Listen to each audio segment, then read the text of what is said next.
Good evening, folks. I am your host, Mark Duda, here on the Clubb Tracks TV show. Welcome to the Spanglish Sports World Network here on Zingo TV, channel 250.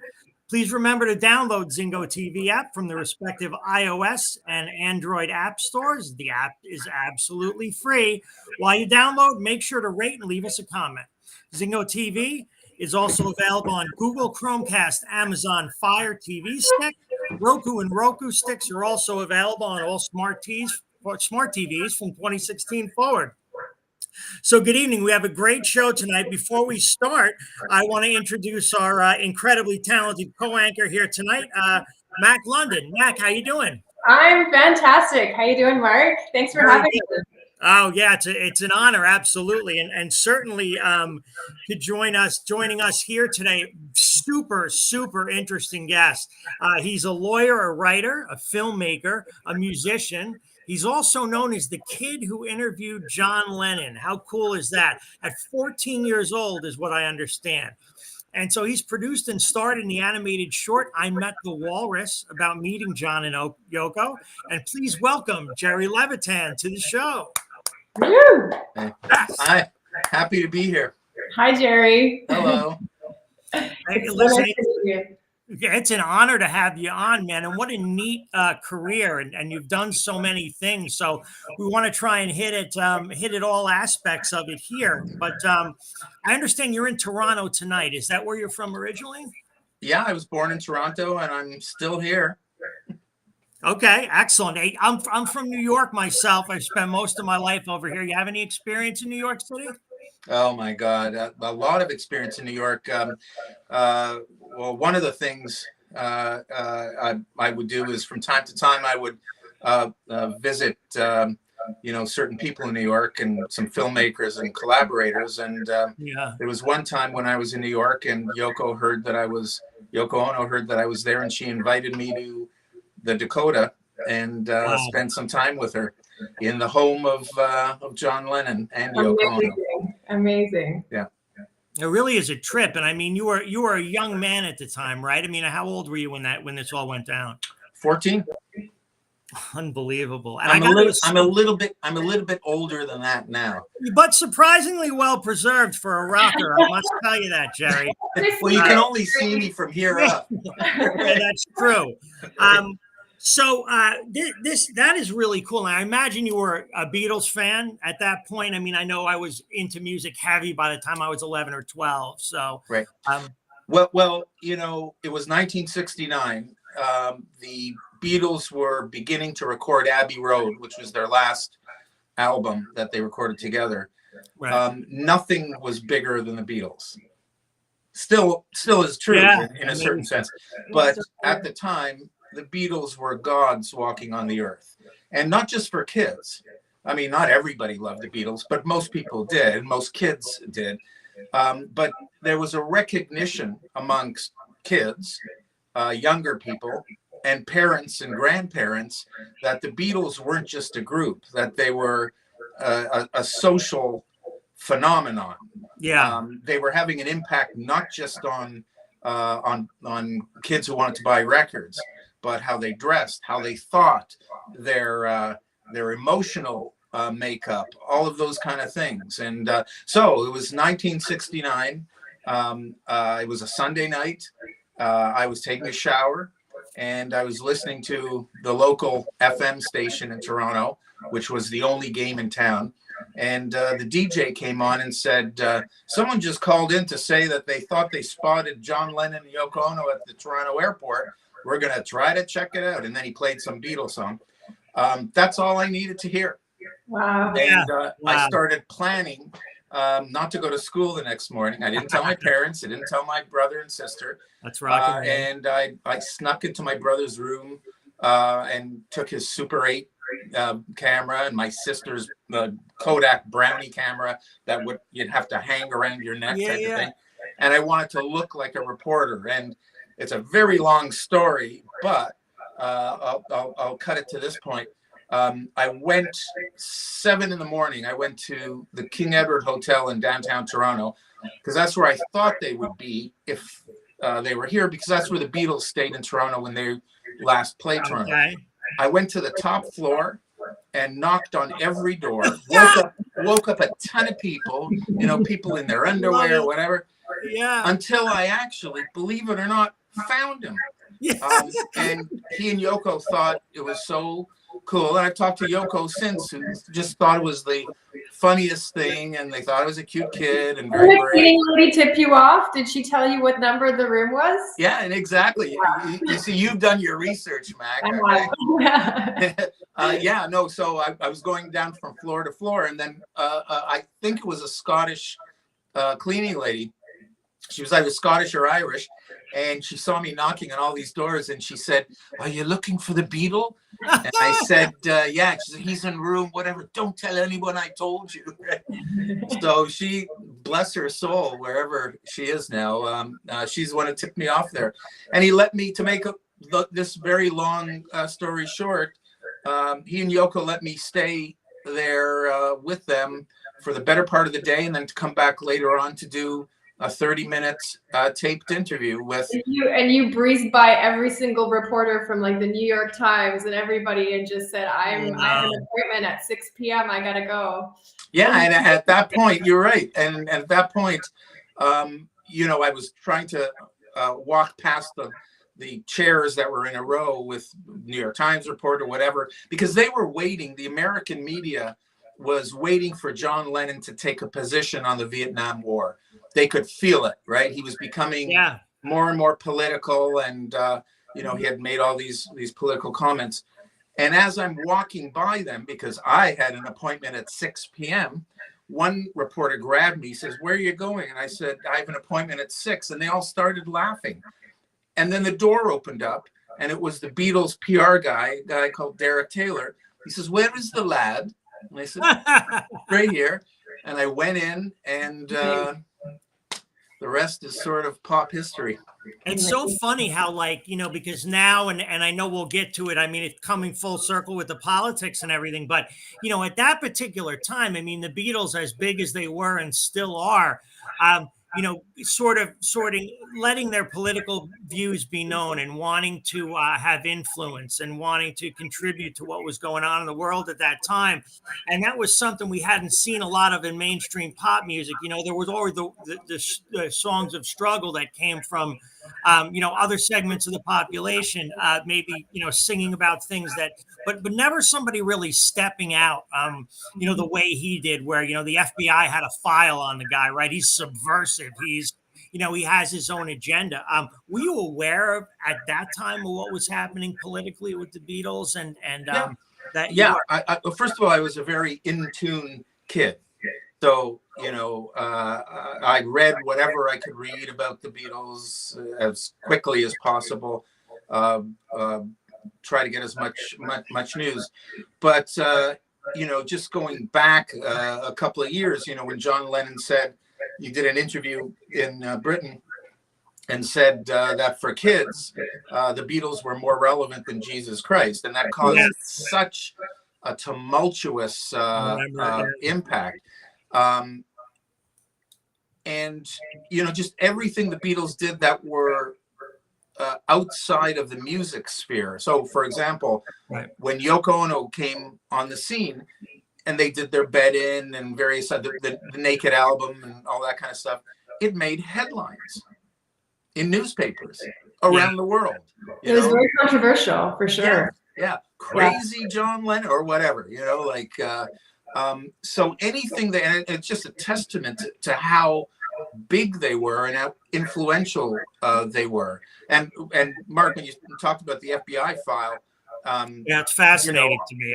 I mean, Richard Nixon was worried about John Lennon's impact on young voters in the United States. I mean, that's an example of how prevalent their image was and their impact on young people around the world. So I was definitely aware of it. And, the first question I asked John and Yoko, and I hadn't planned any questions.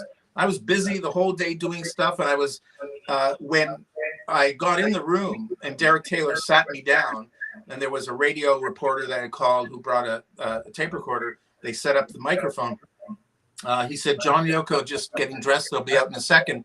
That's the first time in that long day that I realized I hadn't prepared one question. Did you get nervous? Did you get it? Oh no, I can remember feeling now. I was like shivers all over my body. Like, you know, oh geez, you didn't like prepare anything. But you know, you did so well. I listened to it so many times, and thank you. You sounded like you were completely prepared, and it just flowed so well. And I liked how, you know, he was talking to you as if he was talking to a kid, which I really liked too. He was very open and fluid and wasn't very animated. You know, I think it was great. Well, Sean Lennon, who I've been working with just last year with various projects, and he describes it as one of his favorite interviews with his father because his father wasn't animated or anything. He's just talking to a kid in a real way. And that's the thing. John Lennon was the real deal. He didn't care that there were reporters outside. He didn't care about making himself more popular or whatever. He was concerned that kids were about to get hurt because you know, the flower power years were starting to turn edgy, and kids were getting shot at protests and all that kind of stuff. And so, for example, the first question I asked him was, what can we as the young people of Toronto do to help you and Yoko with your peace campaign? Had I said, I loved Sgt. Pepper, he probably would have ended the interview after 5 minutes or something, because he was done with the Beatles at that point. But that really opened up the dialogue. And he would say things in the interview like, you know, one day you guys are going to be the establishment. So, you know, do anything for peace, but don't get violent because you're going to get smacked. Right? So they have the guns and the weapons and the buildings and all the rest of it. So be peaceful, protest, but protest in a peaceful kind of way. And he was really concerned about it.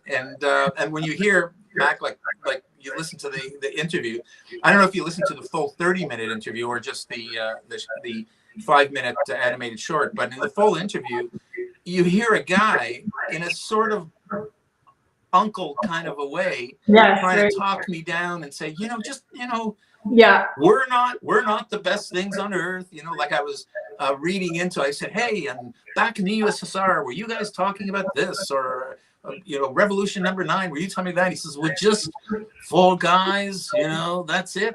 I wake up in the morning, you know, I have a cup of coffee, I come up with an idea, I'm just a guy, right? And how many celebrities today, or even back then, particularly ones who had such influence, would be that real to a kid? Yeah, and that humble. Yeah, absolutely. So when did the idea of I Met the Walrus come to you? Believe it or not, for many, many years, I kept my tape in this yellow box, cardboard box that I still have, because I didn't want to share it with anybody, because it became such a personal thing to me. And that was true even before he was shot. It was such a moving thing at the time to me. It continued to be a moving thing. So it's not like I ran around and said, hey, listen to this, and, you know, I'm so great or whatever. As the years went on, and particularly after he was shot, media around the world and various production companies knew about this unusual interview. And I was approached to buy my tape and my film and my pictures that I took and all the rest of it. And I never wanted to, I sure could use the money. I could use the money now, but I never, it was as if I would cut my arms off type of thing. And I would be approached here and there by documentary filmmakers and others, distribution companies to, you know, do something with it. And I got tired of it. And then one day I thought, you know what? And it's the beginning of YouTube.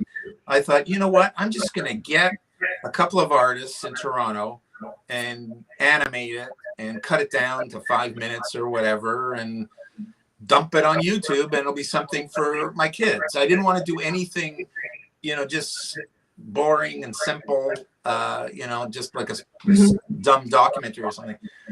And we did it.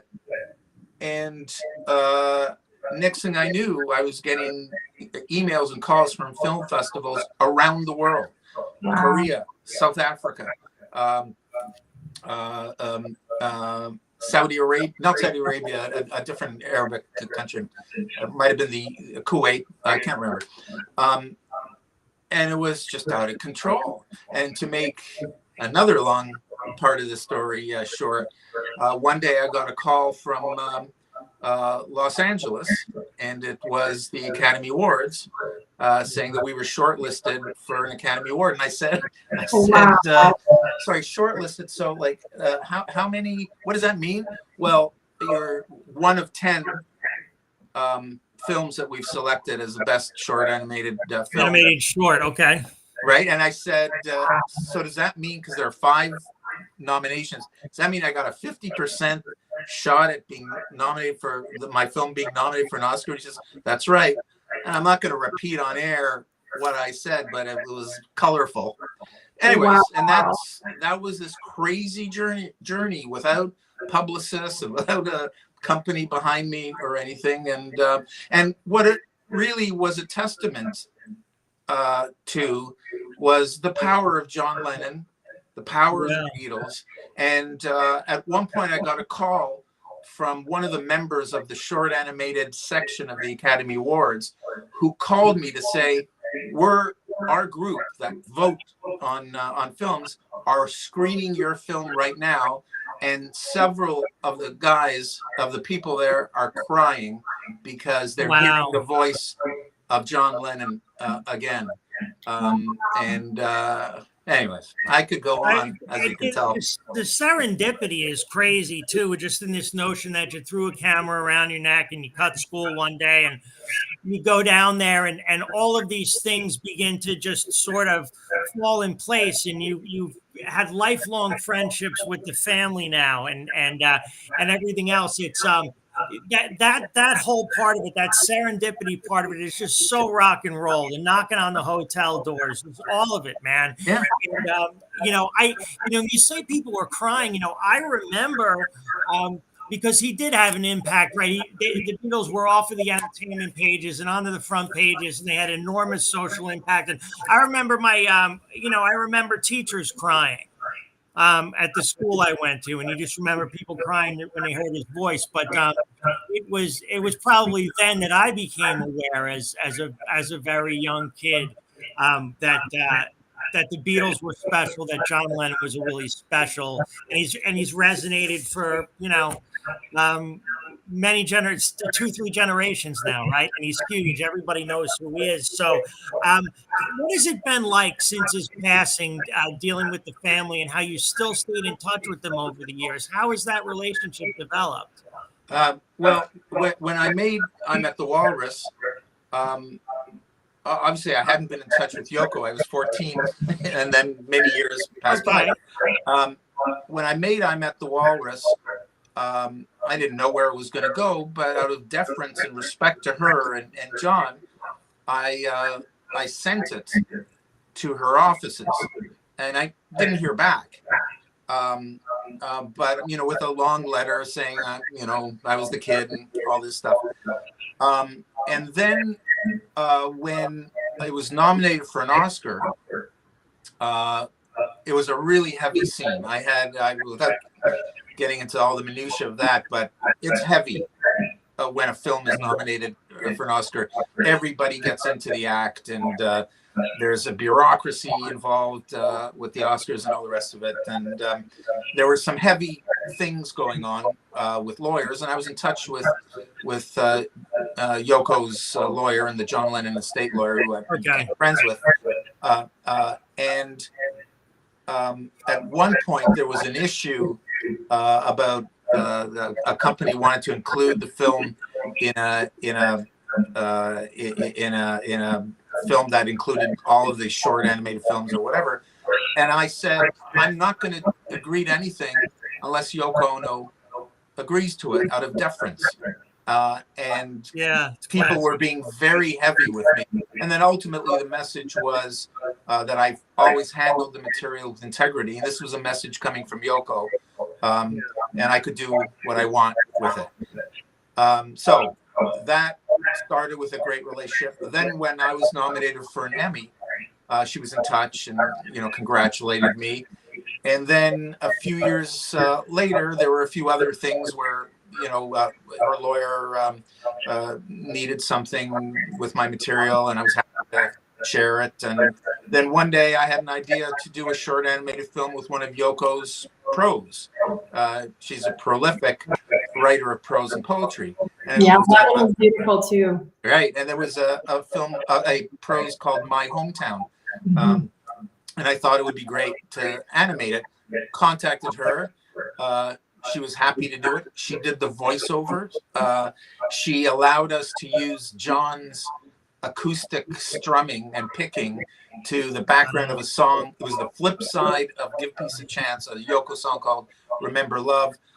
So she ended up collaborating with Yoko Ono. Unbelievable. Right. And then a few years, other stuff happened. And then last year, Sean contacted me. I'd never talked to him before. And he told me that I Met the Walrus was one of his favorite things. And the interview was one of his favorite interviews with his dad, and asked if I was willing to help him create these short animation, they're called canvases, on Spotify, with the re-release of the Plastic Ono Band album, the first solo album that John did, plus Give Peace a Chance and Instant Karma and Cold Turkey.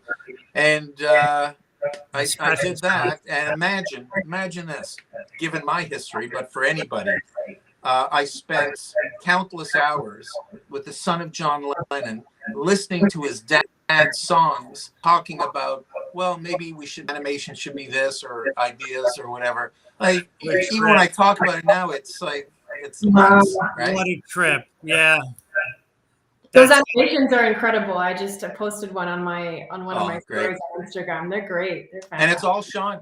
Like his ideas.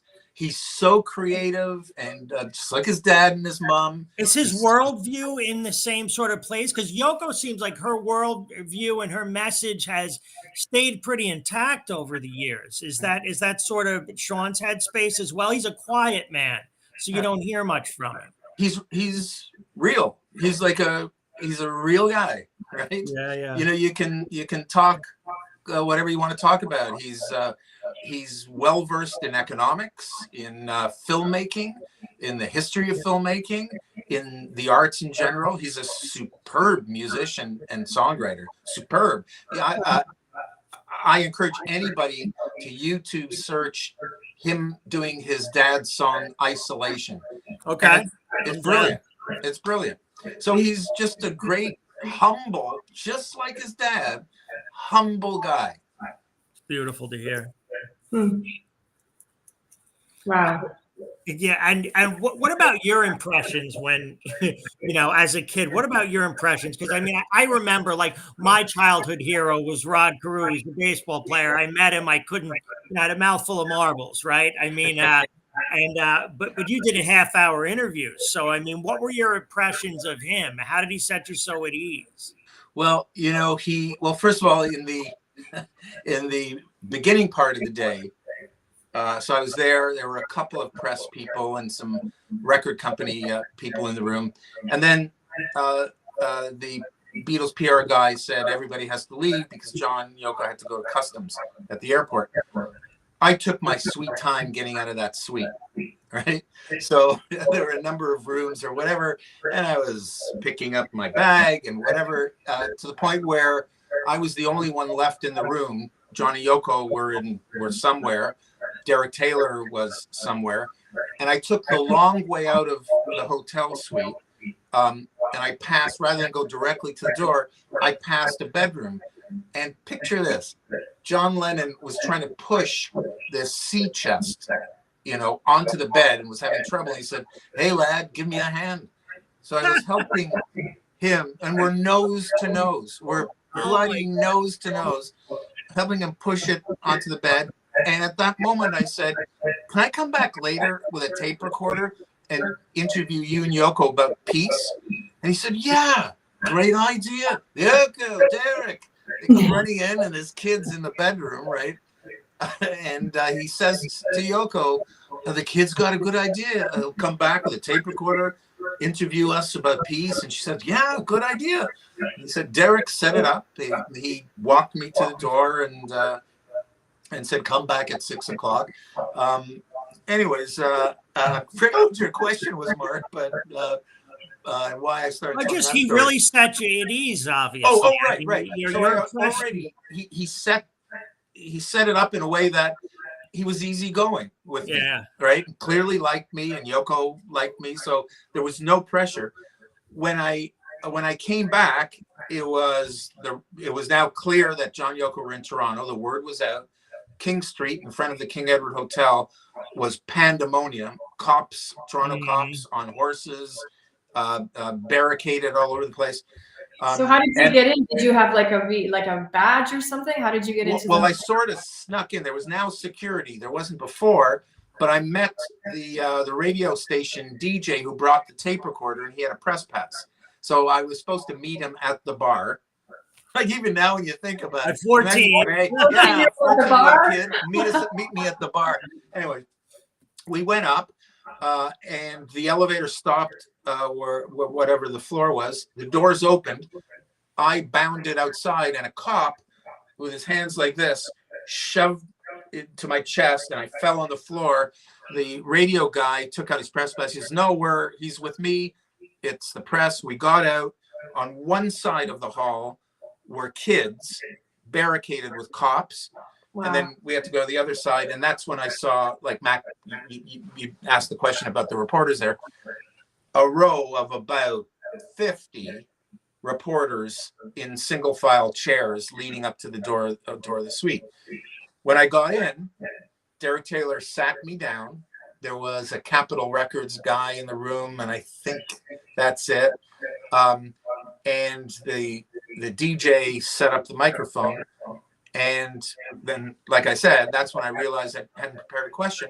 Next thing I knew, and I can still feel it, John just brushed by me. I'm in a chair. The couch is right there. He and Yoko sat down. Wow. And he said, "Ask away." Right? It was as simple as that. Right? David, didn't you hear a song for the first an unreleased song in that room that day? Can we talk about that? Mak, you're like Dick Caviter's. Like, you're like this great. Wow, you've done your homework. Yeah, no. While I was waiting for John Yoko to show up, there was a song playing on a kid's turntable. And, growing up at that era, if you heard a Beatles song for the first time, you'd know it was a Beatles song. It was just so distinctive. And it was clearly a Beatles song. And when, before I asked the question, it was afterwards. It was after we finished, because I still hung around and we talked and other stuff happened. I said, "Is that a new Beatles song?" He says, "Yeah, it's the Ballad of Johnny Yoko, coming out in 2 weeks." I heard the Ballad of Johnny Yoko, the last Beatles single while they were together, in the presence of John Lennon. Wow. That's incredible. And their relationship, Yoko and John's relationship in that space, when you were there, you describe it as just so beautiful, and that they were truly in love. And I just have these vivid images of her little daughter running around and dancing to this song. And can you talk a little bit more about their relationship and what that looked like? Sure. And you can see it in some of my photos. I was taking all these photos and stuff. They were touching each other all the time, kissing each other, whispering in each other's ears. They were clearly in love with each other, and caring and sweet. Clearly. Like, it was a really remarkable thing to see. And I remember as a kid, when I saw Yoko, you know, in many of the photographs in the press, she would have a stern look on her face or whatever, because usually it was an intrusive sort of thing. And it's not like she was looking for publicity. What struck me was how beautiful she was. She was absolutely stunningly beautiful. She still is. She's stunning. Oh, yeah. Yeah. Do you think she's been misunderstood at all?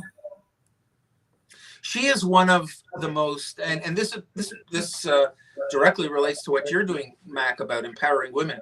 She is one of, and recognized worldwide as one of the visionary feminists of the last 2 generations. You know, she has been empowering women and girls and for decades and decades with positiveness and supporting them. I mean, people don't know the degree to which she's been supporting struggling artists who don't even ask for help. She's unbelievable that way. So yeah, that's incredible. That's wonderful to hear that she's the leader of that, you know, in some way. Yeah.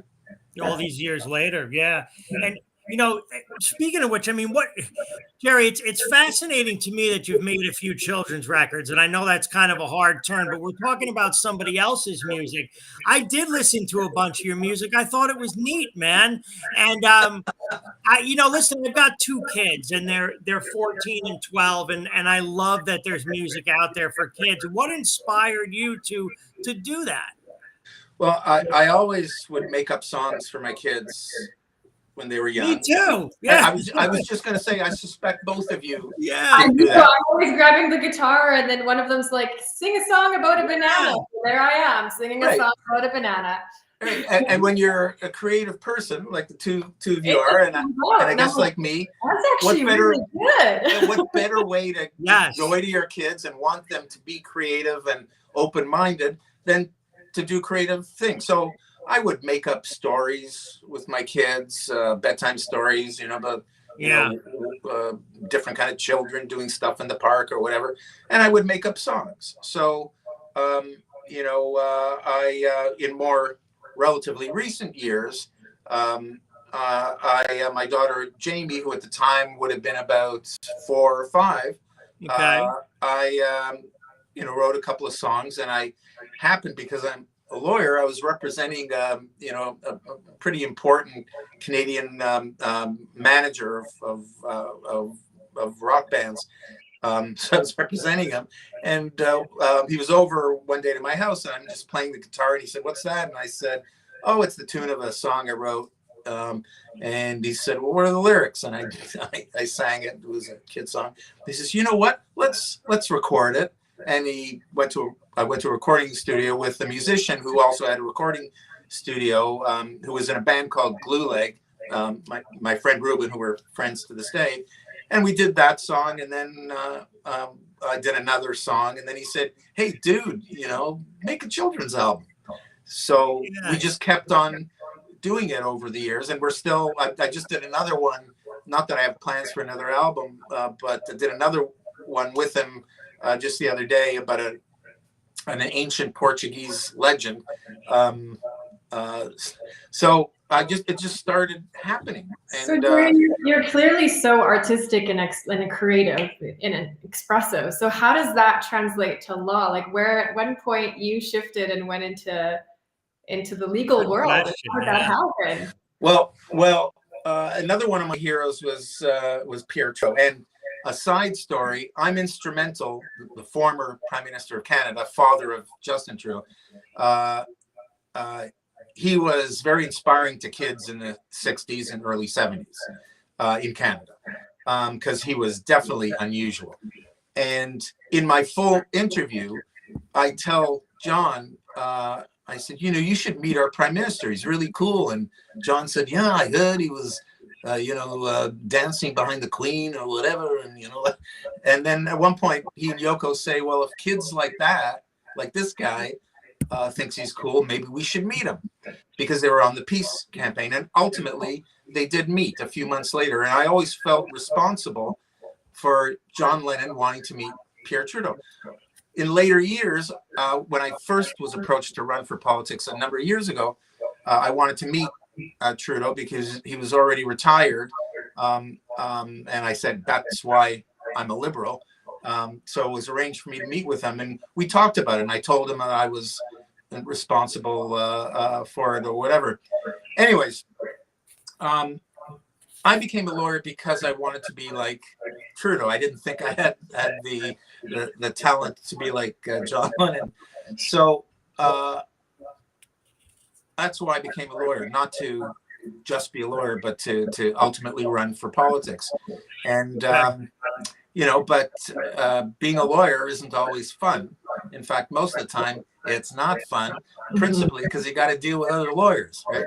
So anyways, I had big cases, and I did a lot of human rights cases and took a lot of pro bono cases, and then ultimately it just started wearing on me, and I almost ran a number of years ago, and then decided against it. I just didn't feel ready for it, and then I got to a point where I got to do something else because I was just withering away inside, and that started the music and the children's CDs and making the film at the same time, and writing my book. And I felt, wow, okay, I am a human being, right?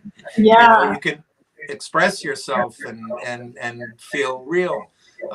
So all those years as a lawyer was very stifling to me, even though, to be a really good lawyer, and particularly a courtroom lawyer, if you're creative, you're going to be good.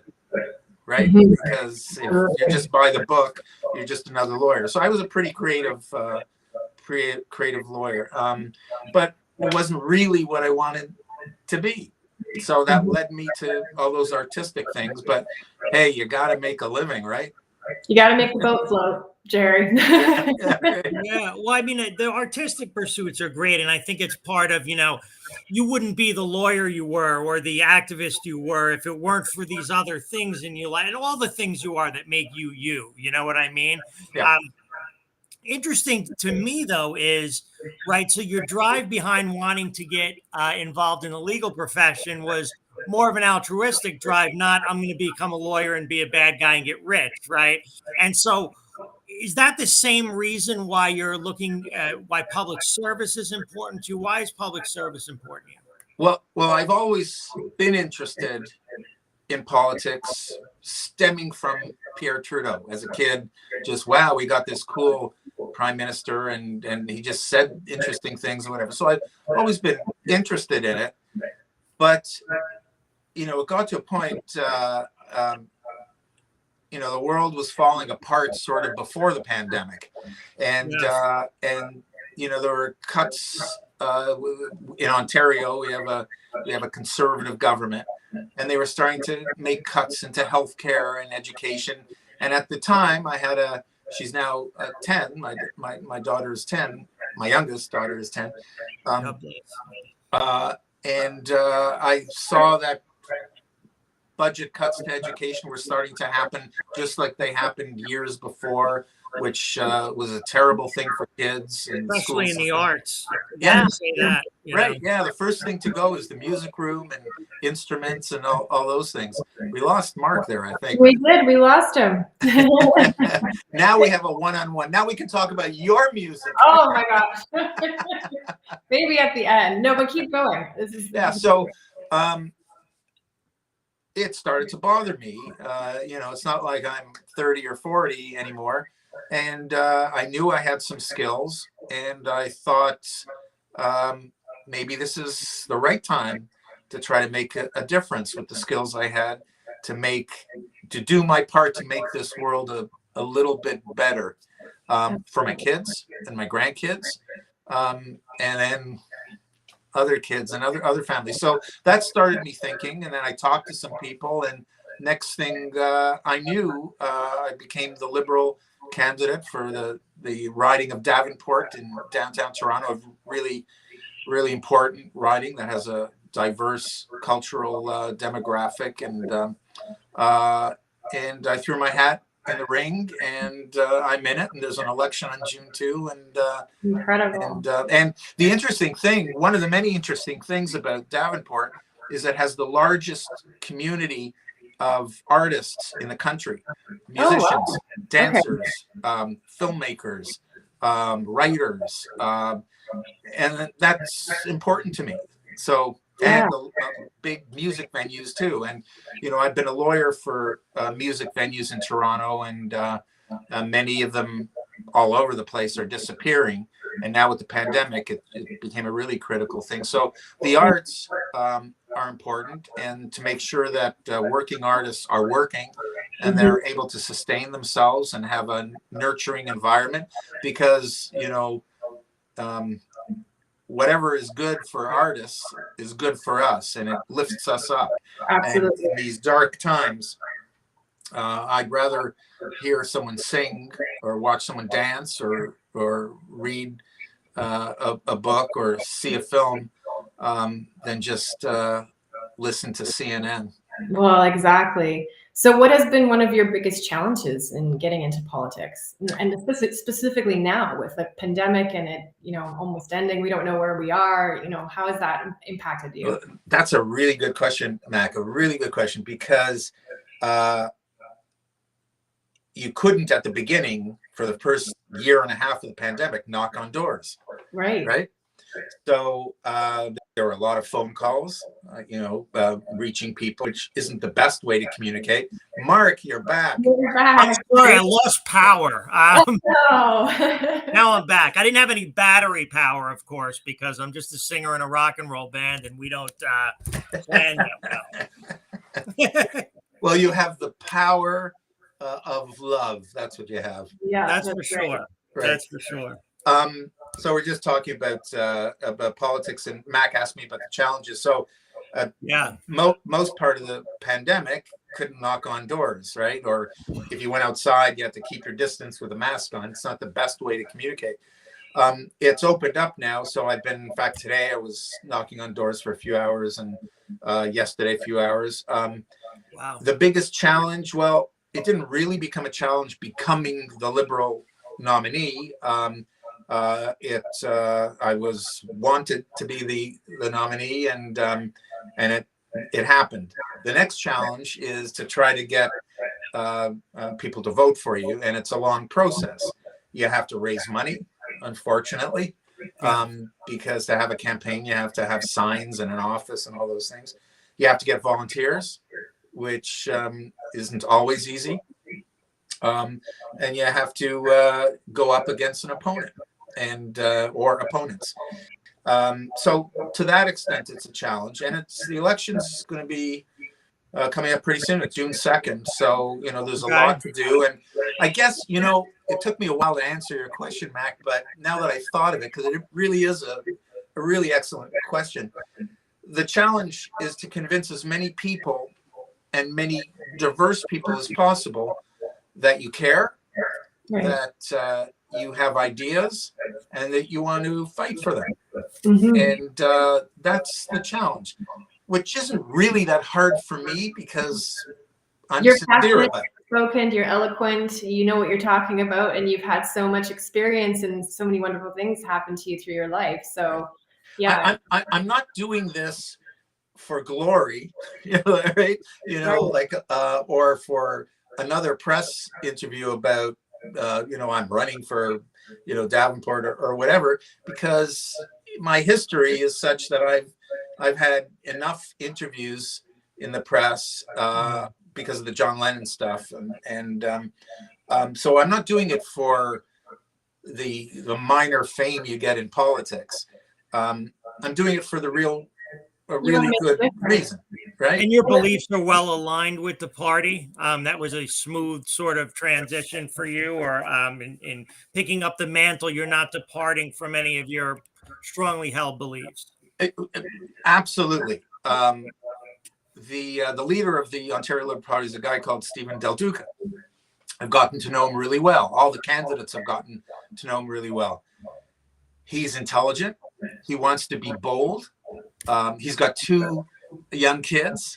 So for him, it's about the kids. And, I saw him struggling just like I've struggled in other candidates in our party, because we Zoom all the time and talk about policy and stuff, during the lockdowns and the masks and everything, and kids, one day they're in school, next day they're out. He's a sincere guy. He takes bold positions. He thinks about things. He speaks to the experts, and there isn't one policy decision that he's made that is a platform for the Liberal Party of Ontario that I disagree with.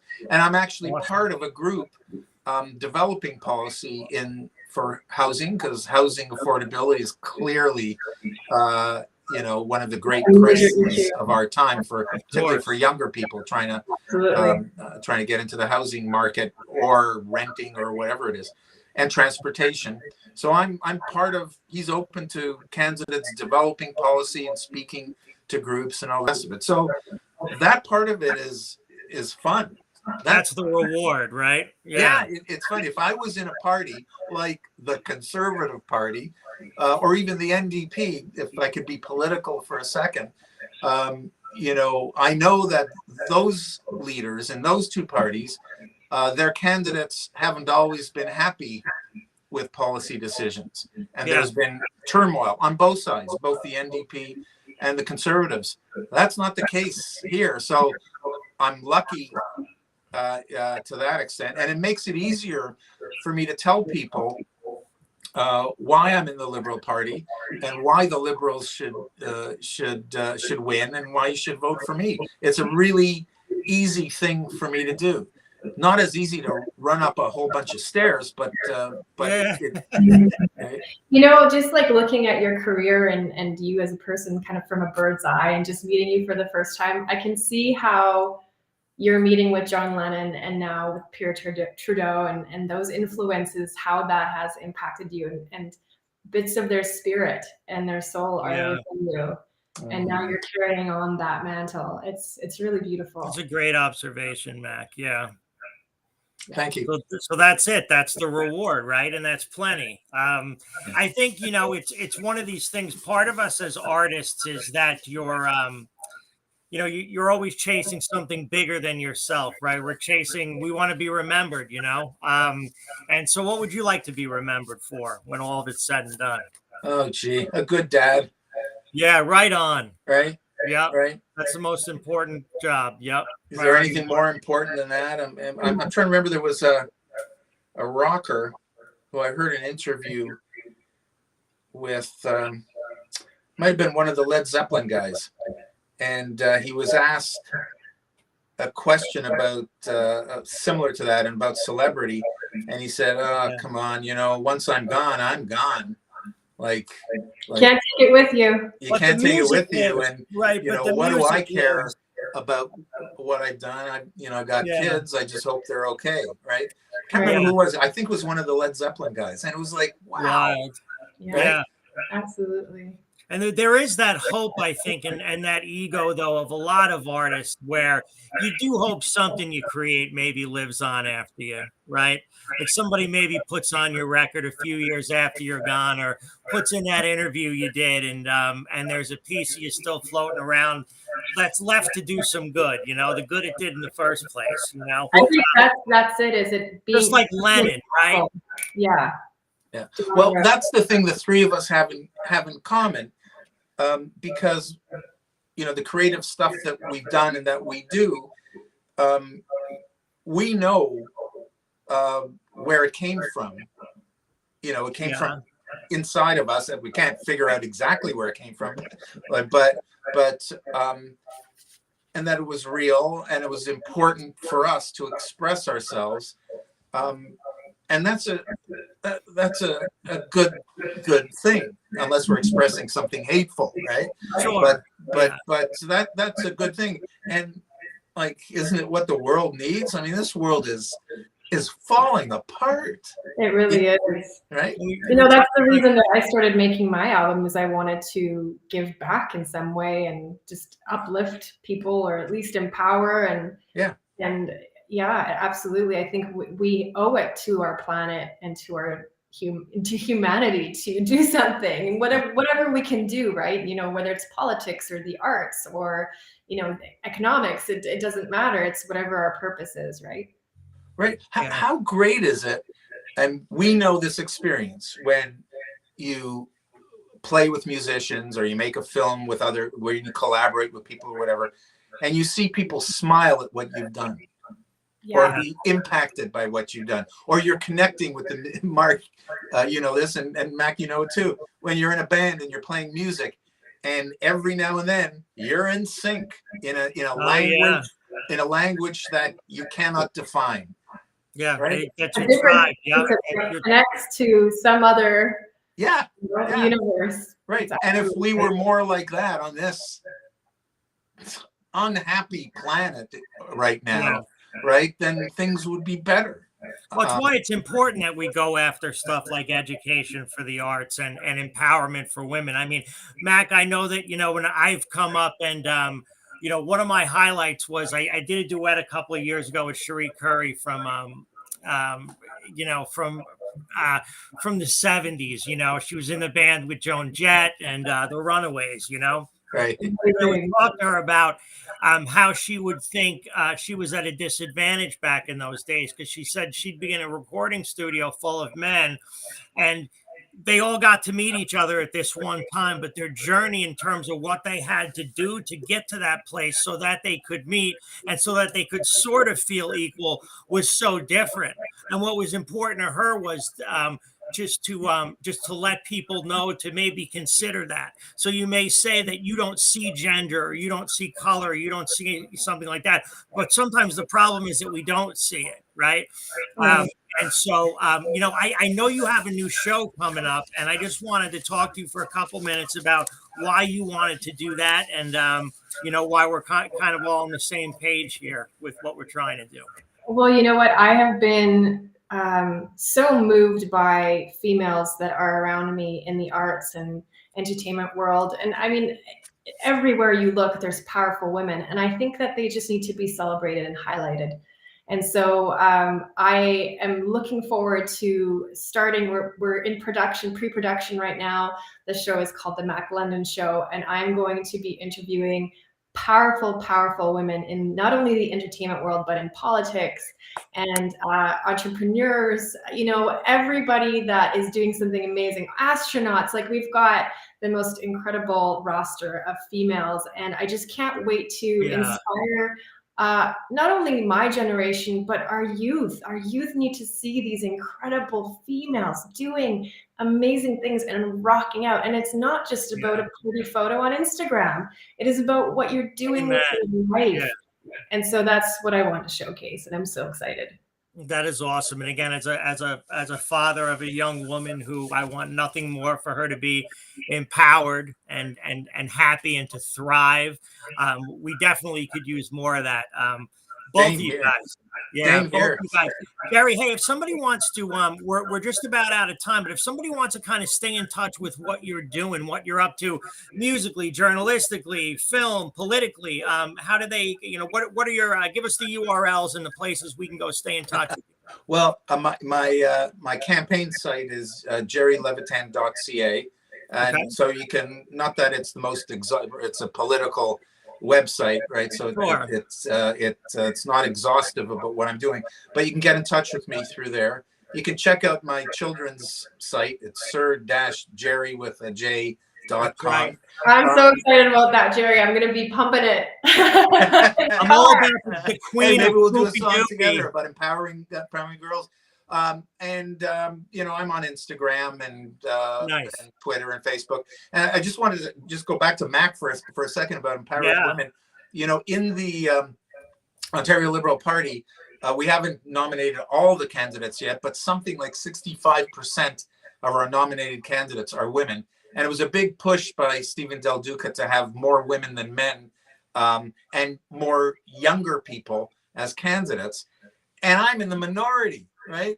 About that. I'm this ancient guy, you know, like with silvery hair, and I'm surrounded by particularly brilliant, accomplished, thoughtful women and younger people, and you know, men too. But I feel so good about that. It's not like I feel like, wow, there are too many women on the roster.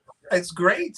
It's just so great. And it's a testament how how good things could be in our social and political fabric. And if we had more women in business and in politics, and you know, in all the other spheres of life, I really believe it would be a better place. And if girls grew up with a healthier attitude, and they weren't succumbed by the bombardment of commercialization and image and all those things you're talking about, Mac, it would be a better place. It would Well, be. I like that 65% of your candidates are women, because that your actions match your words, and that's where it all starts, right? Not what you say, but what you do. And you too, Mac. I want to thank both. We are out of time, folks. I want to thank both Jerry Levitan and Mak London for coming on the show tonight. We will be back with our esteemed host, Noel Clubb, next week. But please check out Zingo for all of your news. Watch it, hear it, read it, download it, live it. Thanks, everyone. It's been such an honor to meet you both tonight. Please stay in touch. Hey, yeah, all of us, let's stay in touch. Honor for me to meet you guys. A great interview. Great. God bless. Thank you, guys.